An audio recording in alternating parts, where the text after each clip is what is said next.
afternoon, everyone. My name is Cassie Hopkins, and I coordinate the webinars for Hausman Johnson Insurance.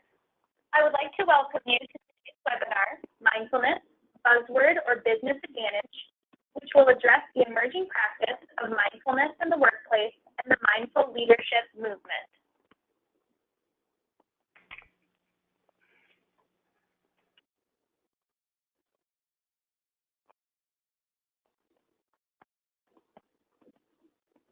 Today's webinar is a full hour and involves using your smartphone.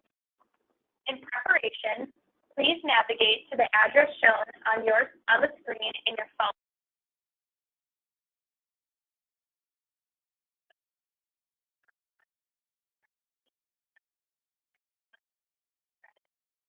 Be shown on a slide at the end of the webinar. Also, please be aware that this webinar is being recorded and will be available for review on the webinar archives of our website. You'll receive a follow-up email from GoToWebinar with a link to the recording.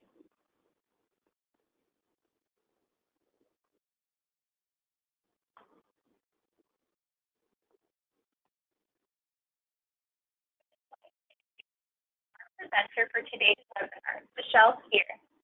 Michelle Spear is a health and wellness consultant for this group, where she provides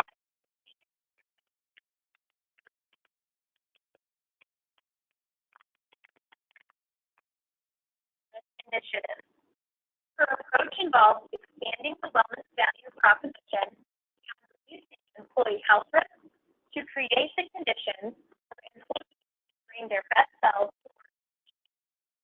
In 2015, Michelle was recognized as the Employee Benefit Advisor Wellness Advisor of the Year, and her professional credentials include certification as a master's level health education specialist, a worksite wellness program consultant, and a faculty designation from WELCOA. She also serves as a board member for the UW and Wellness Management Program and the Wellness Compliance Institute.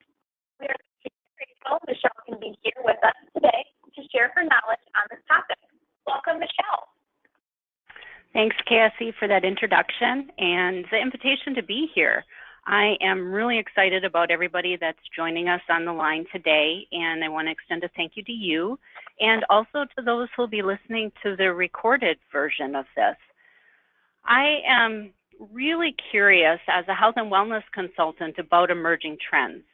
And like you, you're probably reading a lot about mindfulness in the workplace and mindfulness practices. And it's something that I definitely wanted to take a deep dive into, because if I've learned anything in the 10 plus years of working as a health and wellness consultant, what we believe to be true about effective workplace wellness programs continues to evolve. And there's new and emerging strategies that are coming from multidisciplinary areas. So it's an area that I've been really curious about as far as mindfulness and whether or not it really has an impact on organizational performance, individual health and well-being. So to start, I'd like to be really curious about what your perceptions are about mindfulness. Do you feel that it's a buzzword, kind of something fluffy and weird, or do you feel that this is a business advantage? Maybe you think it's both. I would encourage you to vote using your smartphone, and you can go to pollev.com, BSG-Well, and enter your results there. And I do see some of the results coming in. Some business advantage, some buzzword, some both.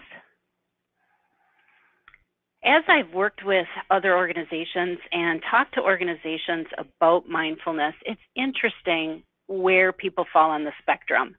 One of the things I will tell you is that an event that really informed my perspective on mindfulness was the Mindful Leadership Summit. And this was an event that's held in DC, and I went to it for the last couple years. And what surprised me is I went to that event and I felt, I know what mindfulness is. I've done yoga. I've done the breathing at the end, But at the end of that very first year in particular, I found out how much research, extensive research, was behind it and the impact that it's had on mindfulness and leadership. So my hope for today is that you'll leave with a sense of why so much attention is being paid to mindfulness, the impact and the results of research. You're going to experience some mindfulness exercises. And I do want to leave you with some tangible steps that you can take, maybe to bring mindfulness into your own life or even to your work sites. So I guess it begs the question is, why has there been so much attention about mindfulness? And actually, there is a global mindfulness movement. So why mindfulness and why now? Why is mindfulness so important? And part of the reason is that people today, particularly at work, feel pressured. They feel always on. There's information overload, and they feel distracted. So right now, we're operating in something called the paid reality. And in this paid reality, what's happening is that our ability to pay attention is under attack. So we're really losing our ability to focus and be attentive. So the question that I have for you is, as you look at this paid reality, can you recognize at least 4 or 3 out of 4 of these own items in your own life? And most of the time, people are saying at least 3, if not 4. And what we're finding is that, this paid reality that we live in is really having an impact on not only our well-being, but our productivity in the workplace. And so I was inspired by some work that McKinsey's done, and they said, this always-on multitasking work environment really is killing productivity. We're no longer as creative, and it's making us unhappy. So as we look at that, what we found is that 47% of the time, we are involuntarily not paying attention to something, or we're paying attention to something other than what we want to have our attention on. So that statistic really got my attention because I thought to myself, well, what if we could improve that percent by, I don't know, a modest 1 to 2 points? What are the implications for our work if we're not paying attention 47% of the time? Or what is the implications for our creativity or innovation? And maybe even more importantly, what is the implication for our relationships? So when we look at this fact that, half of our life, we're really not showing up, even though, that may be important to us. Involuntarily, we're not paying attention. And we're really living in something now that is this attention economy. And, we used to measure productivity by having time and skills to solve a problem. So we would look at, all right, if I have an hour and I have the competence to do the task at hand, that would be success. But now, imagine if you had that hour and you had the skills, but your mind's wandering half the time. You're not able to really do the project that you have in front of you. And so this ability to be able to do the right actions and have the skills to pay attention to the right things at the right time in the right way is really a key factor in business success. So attention really matters. And it helps not only for being a great leader, but also for being a great parent and a friend. And when we look at the research as far as, what does this not paying attention, almost 50% of the time, of how does that affect us? And actually, there's a term called attention deficit trait. And what we find is that, when we're distracted, when we're not focused, when our mind is wandering involuntarily on other things, that's when we're on autopilot. We're not showing up. We might feel more stressed. We might feel disengaged. So when you look at, the two sides of when we're focused, when we have attention and our mind is on the task, really good things can happen. But when we look at what happens when we're not paying attention, the outcomes and the lack of focus can really have implications. So that begs the question then, and that is, how attentive are you? So what I'd like to do is a little assessment here. This is a short assessment that you get to do kind of on your own. And what I'd like to do is have you choose one thought. just one thought that I'd like you to hold on to for 45 seconds. So if during that 45 seconds you're focusing on your one thought and you get distracted by a noise or a sound, come back to that thought. And we won't ask you to share anything, but what I'd like you to do is just think of one thought for 45 seconds starting now.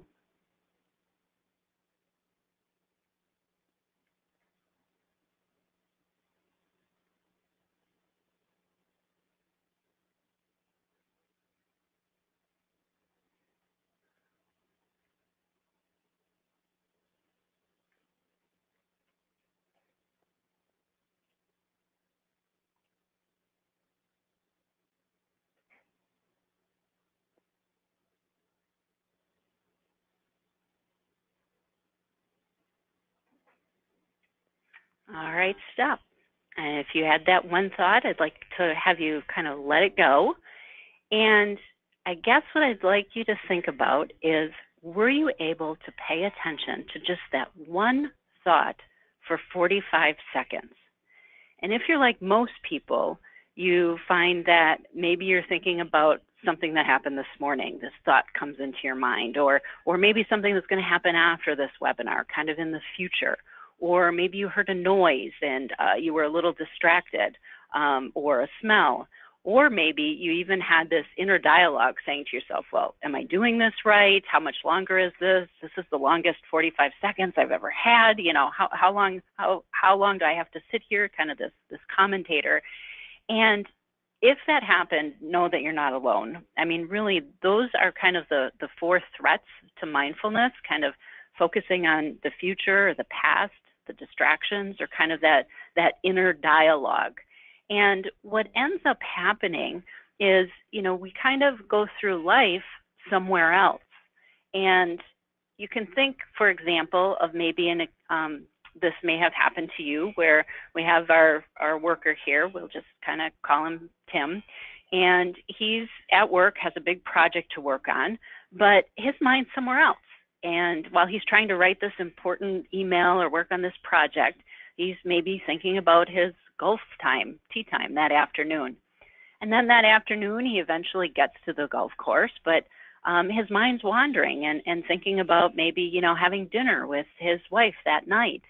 And then dinner comes and his mind is back at work. And if you can relate to this, you know, that is attention, you know, economy, and that is us focusing on something else, this attention deficit trait. You're experiencing it firsthand. This is what it is in action. And, you know, the fact today is that we easily get distracted, especially with phones and gadgets, and our minds constantly occupied with what's happening before, you know, happened before, what's going to happen in the future. And if you really think about it, I mean, the past is gone. The future hasn't arrived and it doesn't really exist. It's just kind of this theory. And all we really have is right now. And so if we don't practice or have the capacity, we're really missing out. We're missing out on life. We're missing out on performance. We're missing out on well-being. We're missing out with connections with other people. So that's just kind of to set the stage of kind of what our reality is right now and all the struggles that we have. And we really haven't talked about, you know, what is a definition of mindfulness? And then in my experience, what I found is that like well-being, like wellness, many people struggle to define mindfulness. So I guess it's helpful to look at what it's not. You know, it's not religion, it's not, you know, chanting, burning incense, you know, and it's not even necessarily emptying the mind or the simple act of relaxation. While that can be part of it, mindfulness is so much more expansive. So I'd like to offer at least two definitions for you. And here's the first one. And, you know, it is paying attention, you know, on purpose, you know, being there in the moment, non-judgmentally. And that is a definition that's used pretty commonly, but one that I tend to gravitate more towards, especially as we're talking about mindfulness in the workplace, is this ability to stay focused, to be aware, you know, be aware of your thoughts and your surroundings, being able to recognize and move past distractions as they come up. and as they arise. And I really like that definition. So this concept of focus and awareness, those two things I think are the key to mindfulness. And so what happens when we have the ability to be mindfulness? We're responding versus reacting, and we're actually being more effective. Now, some of the things that I've found represent being distracted are kind of these emotional states. And I had the great privilege of doing a training program through the University of Wisconsin Center for Healthy Minds. And there they have done some wonderful research on the mind itself and how we can actually, with neuroplasticity, change our brain based on exercising it. So what I'd like to do is just do a quick survey to find out which of the emotional states that represent, not being mindful, you experienced in the past week. So some of these experiences, you might have multiple of them, so you can pick many, but, have you felt stressed, for example, in the past week? Have you felt distracted or kind of scattered? Sometimes hijacked by emotion, surprising yourself as far as, how you're reacting to something. Maybe you feel you're kind of responding or stuck in a habit loop. Many of these are types of emotional states that we have. And what we can actually do is practice or do brain breaks that can actually help strengthen our capacity to respond positively to these types of emotional responses.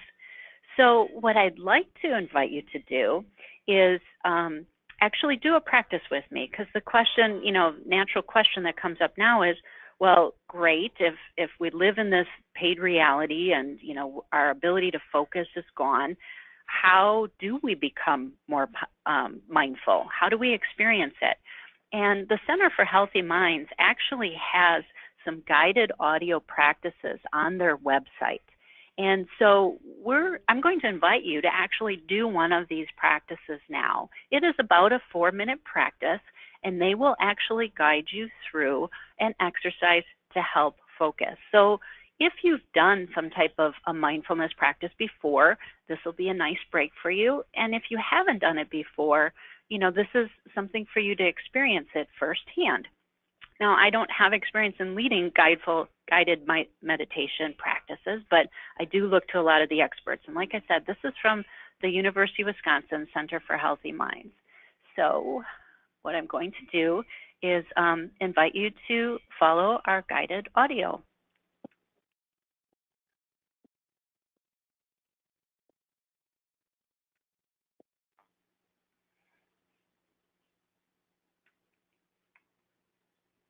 Welcome to this meditation using breath to help calm and focus your mind. Before beginning, I invite you to take a moment to make sure that you're seated comfortably, spine straight and strong but not rigid, body relaxed. Release any tension in your jaw, shoulders, neck, or anywhere that you may have the habit of holding stress. And without judgment, let go of that holding. Now, with hands relaxed and body at ease, breathing through your nose if possible, take a gentle but deep inhale. And as you release the exhale, allow your eyes to drift closed, or if you prefer, just lower and soften your gaze.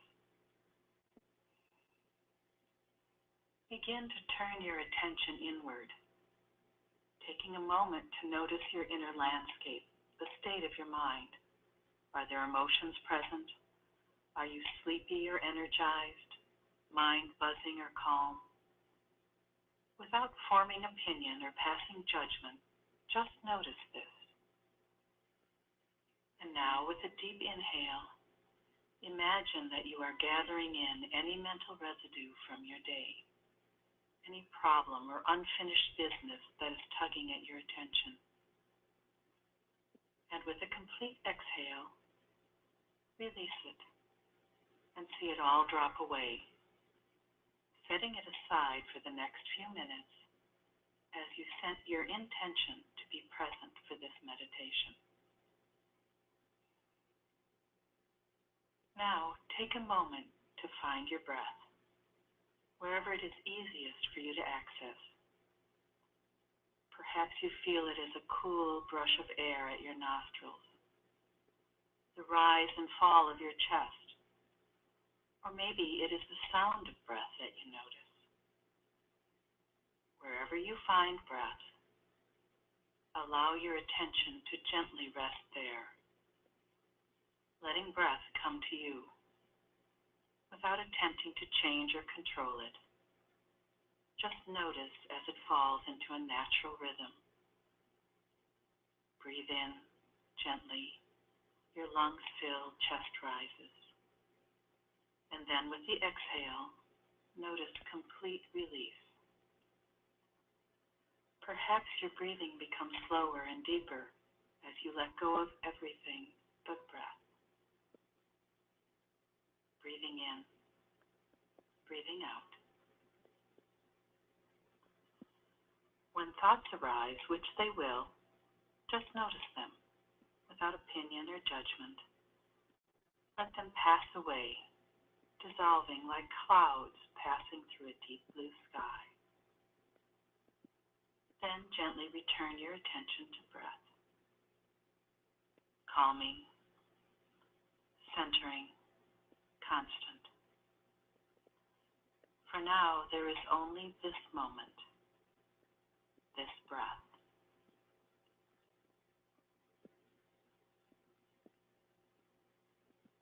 Attending to your breath brings you home.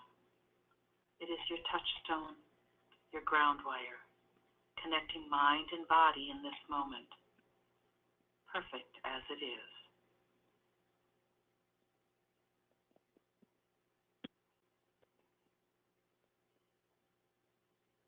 And when you're ready, take a deep, intentional inhale.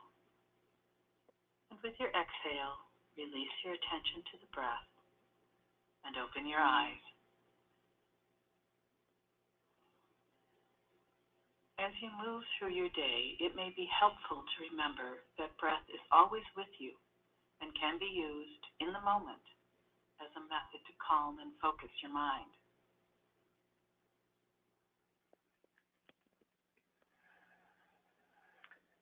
So as we're coming back, I'd like you to just reflect on the experience that you just had and think about one word that you would use to describe how you feel right now. One of the things that I found as I worked with organizations, and we've talked about bringing mindfulness in, is that oftentimes people feel it has kind of a branding problem, and that, saying that you're going to do mindfulness may be something that needs to be adjusted. So when I've introduced this, I've actually introduced it as a brain break. And that term, for whatever reason, seems to resonate more with some individuals because it's not, mindfulness, and it kind of works. So I'd like to at least offer that as a way to introduce mindfulness at your work, and know that if you do want to bring something like this back, you can certainly go to the Center for Healthy Minds, and the audio practice that we just listened to is available for you to access at no charge. And so that is definitely an option for you to use. So thank you for those that have responded. A little shy group here, but that's fine. Hopefully you're not snoozing on me. So with that, I did want to move into a little bit about the research behind doing mindfulness practices. And I do want to stress that when I refer to mindfulness practices or training the brain or brain breaks, some of them can be more extensive, similar to what we did, or even longer. And I kind of call those macro practices. But there's also micro practices of just focusing and just maybe taking one breath at a time that can be done But what they have found is that when individuals are intentionally focusing on mindfulness skills, whether they're macro practices or micro practices, on an individual level, performance improves. You know, focus and concentration, decision making, even your outlook and resilience, relationships, you know, being present with someone else, and greater compassion. Research has also shown that team performance improves when individuals are practicing mindfulness. And some large organizations that are doing this actually have, you know, groups that are doing mindfulness practices together. But the team performance is also improving.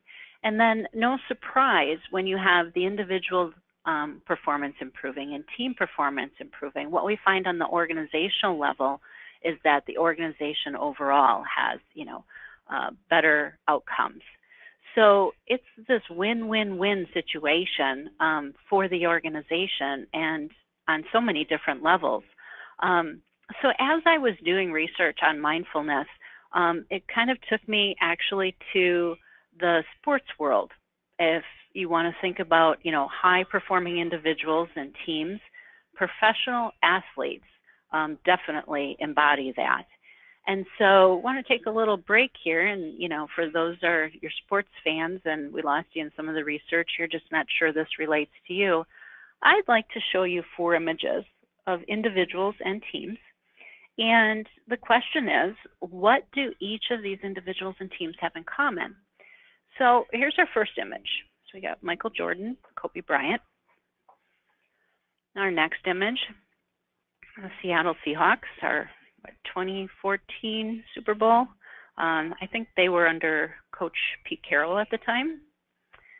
And then we have Chicago Cubs, 2016, our World Series champions. They had, 100 plus, 108 years before they had actually got that designation. And then the last image is the Villanova team, the NCAA champions. So as we look at those 4 examples, one of the things that's fascinating is that they all have coaches that have been working with them on training their mind. And so one of the early adopters actually was George Mumford, who's pictured here, and he was recruited by Phil Jackson more than 20 years ago to teach NBA players the skill of mindfulness. He himself was the University of Massachusetts basketball player who had been injured, but he's worked with the Chicago Bulls, and he's helping them with focus and concentration and managing stress. And so as professional athletes, he talks about there's the physical conditioning, but there's also the mental training. So he teaches mental training skills or mental skills training to professional athletes in the basketball area. And then the Seattle Seahawks have actually been working with Michael Gervais, who is this performance psychologist. And, you know, I love his quote about, you know, being aware is paramount. And he was brought on actually by Pete Carroll, who really wanted to reshape the NFL culture. And, you know, he in interviews has talked about how bringing in Michael Gervais was like a game changer, and that there definitely is a relationship between peak performance and mindfulness. The other person that I actually had the honor to meet is Darnell McDonald, and I met him at the Mindfulness Summit, I think 2017. He had been a professional basketball player for 16 years, and now he works with the Chicago Cubs. And he said that he couldn't believe in his 16-year career that he had no mental skills training. You know, he said, if you think about it, baseball failure is part of the game. And if you're thinking about the result, you know, kind of the future, or what just happened, you know, the past, those are 2 things that you have absolutely no control over. And it's only the present that you can focus on. He said that one of the trainers for the Chicago Cubs had said, you don't need to be perfect as a player on that team, but you just need to be present. And so I thought it was fascinating as we looked at each of these teams, you know, and looked at the fact that they have mental skills coaches. They have people that are actually working to train their brain. Kara Bradley is phenomenal, and she works as a mental strength coach she's worked with the Villanova men's basketball team and others, and she also works with individuals in the corporate space.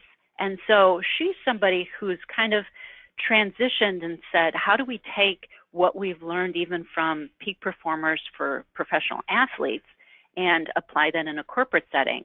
And, she said when she went in to work with the Villanova teams in particular, she's rather small, and she says, I had to stand up against these, big athletes. And she said, basically, this is important. You may think, working your muscles is important, but you need to work your brain as well, because you are absolutely no use to the team if you're distracted. And when you're distracted, you're in a weaker state. And so this concept of you're more powerful when you're present, and taking it from, some of the leaders in sports who've been using it and transitioning that to, you can call it a corporate athlete if you want. There's nothing like the distraction and the inner dialogue that someone doing a free throw at a basketball tournament faces. And if they are using mindfulness skills, we can also apply those, because many of us would probably say many of our days are like that. But what is interesting when we look at mindfulness in the workplace, we're often talking about it as stress reduction. We're like, okay, we're just going to sit here and breathe. And I think that really is a disservice. Because of everything that I've shared, we are facing a lot of distractions. There's things happening around, there's that emotional dialogue. And, if you think about it, many people may just say their minds are out of control. And so I like this cartoon because it kind of touches on that, this external distractions and just kind of being out of control. Now, there are some leaders, and I want to touch on some of those that have really helped shape the mindfulness movement in the workplace. And one individual who I've learned a lot from is Rasmus Hogard, and he's the founder of the Potential Project. And he and his business partner, Jacqueline Carter, just published a book called The Mind of the Leader. And from that particular book, they studied different leaders to find out what are those skills that leaders need to help organizations be successful. So, they interviewed and surveyed 35,000 leaders. This was, 350 corporations in 120 countries. And what they found, I think, is interesting.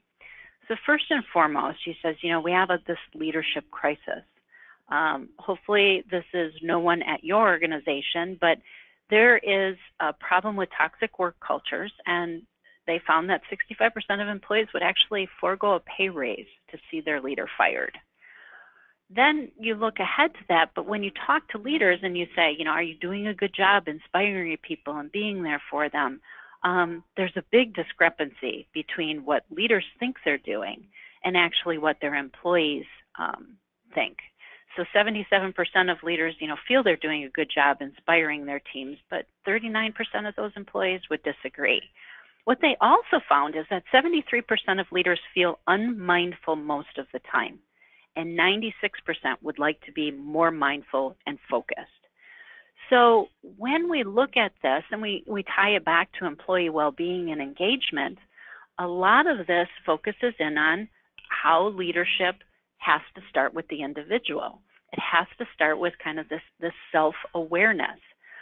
So their key findings is that a lot of leadership development training has focused kind of on the outer ring of this illustration here. Kind of the MBA training, focusing on, the strategy and all of that.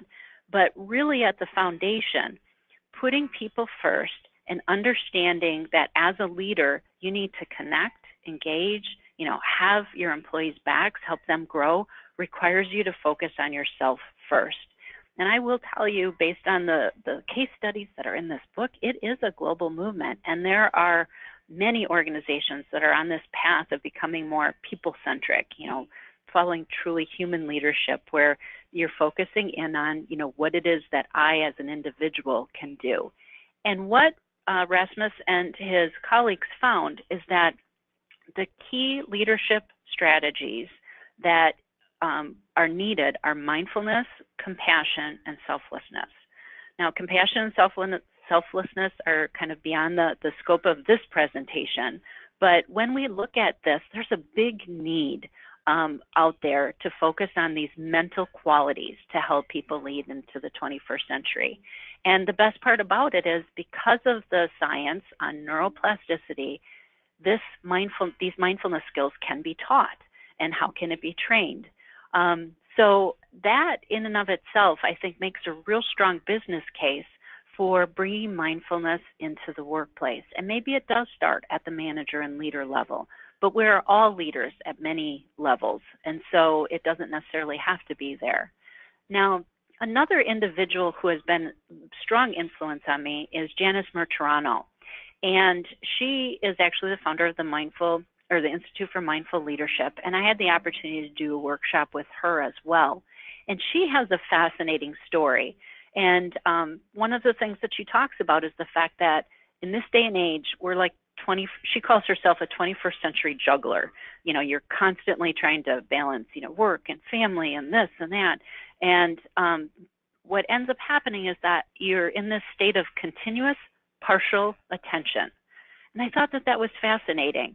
And so she has a really interesting story. And instead of me telling it, I do have a short video that I would like to play so you can hear Janice's story kind of firsthand and the impact that she has on the mindfulness movement. So, at its essence, a leader is about influence. Whether it's influencing our families, influencing our environment, we influence. The question is, do we influence more often for better or for worse?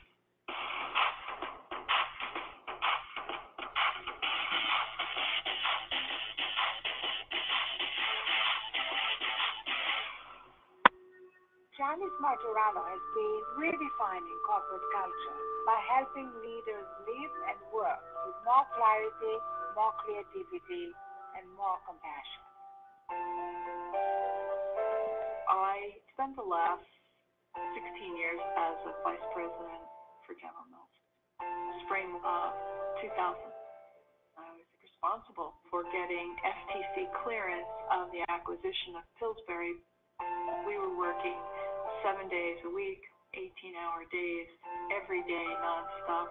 That began an 18-month period in my life where personal tragedy and professional challenge came together in this perfect storm of an extraordinarily difficult time. My mother, who had been ill, passed away. And unbelievably, 6 months after that, my father passed away unexpectedly. There was no time for me to grieve for my parents because I was responsible for making sure that 10,000 people didn't lose their job. And then finally, the deal passed through, and I was profoundly aware that something had been lost, something was missing, and I wasn't quite sure exactly what it was. I was sent a workshop, The Power of Mindfulness, an intensive retreat for executives. I would ultimately go, and that began the journey. Sometimes we feel like the only way to get through our lives is to be on this kind of autopilot. We check off a to-do list, but we're not really there for any of it. I like to meditate with purposeful pauses. How does a cup of tea become a meditation? Easily. It's when you go to make your cup of tea, you're simply making that cup of tea. So every time my mind might go off, I'm going to bring my attention back to the sound of the boiling water, the sound it makes when I pour the water into the teapot, the aroma of the tea leaves, the warmth of the cup in my hand, the taste in my mouth. It's actually that redirection that begins to strengthen your mind's ability to be focused. We have this amazing wealth of wisdom within us, and it gets covered over by being distracted. Yet we have this innate capacity in our minds to reflect, to actually allow that inner wisdom to arise and to help us make those conscious choices. I started to see how different it was making me as a leader. People around me were seeing a change. At General Mills, something about my story resonated with them, so they were willing to see if they could bring it to their lives in a way that made sense for them. And that's how the ripple effect started. One small step.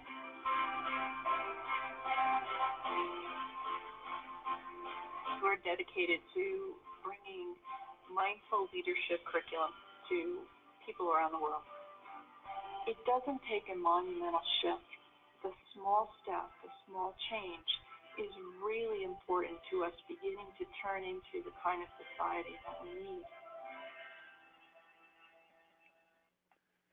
What I love about Janice's story is that here we have someone that was, legal counsel for a large organization, General Mills, and she was able to take her personal experience and turn it into something that helped shape not only her coworkers, but then founded the Institute for Mindful Leadership.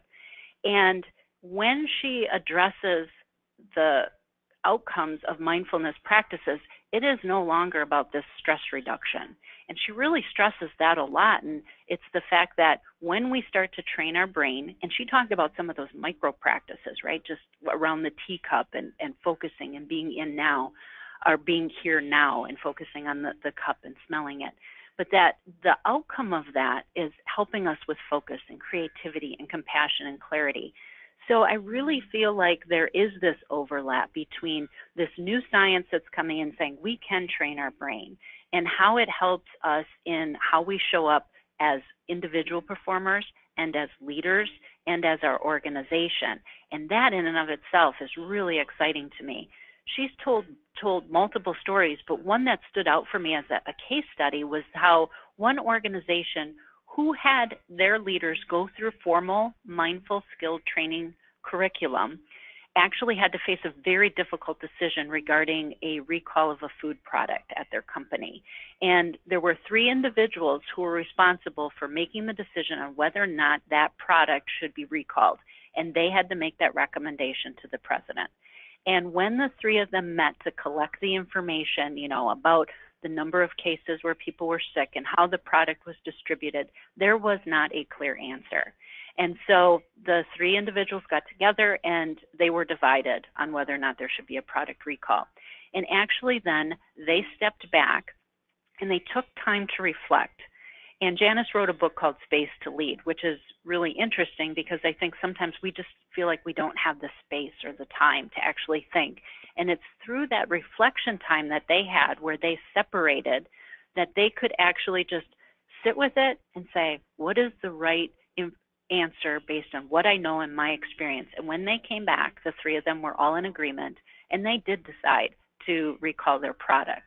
But it was an interesting story of how they applied it in a practical sense. So I guess the question that I would be asking if I were you is, where do we go from here? What do we take all of this? I'm kind of interested in it.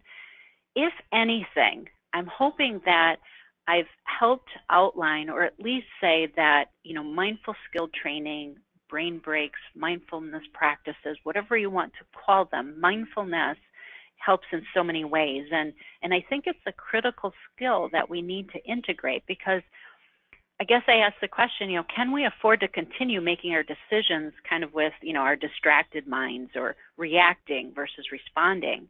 And, can we afford to continue to be on kind of that autopilot, like Janice Martirano said, the continuous partial attention, with our lives, with our families, even at work?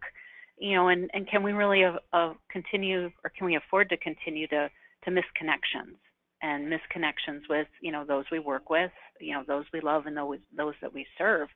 And so mindfulness, I do feel definitely matters.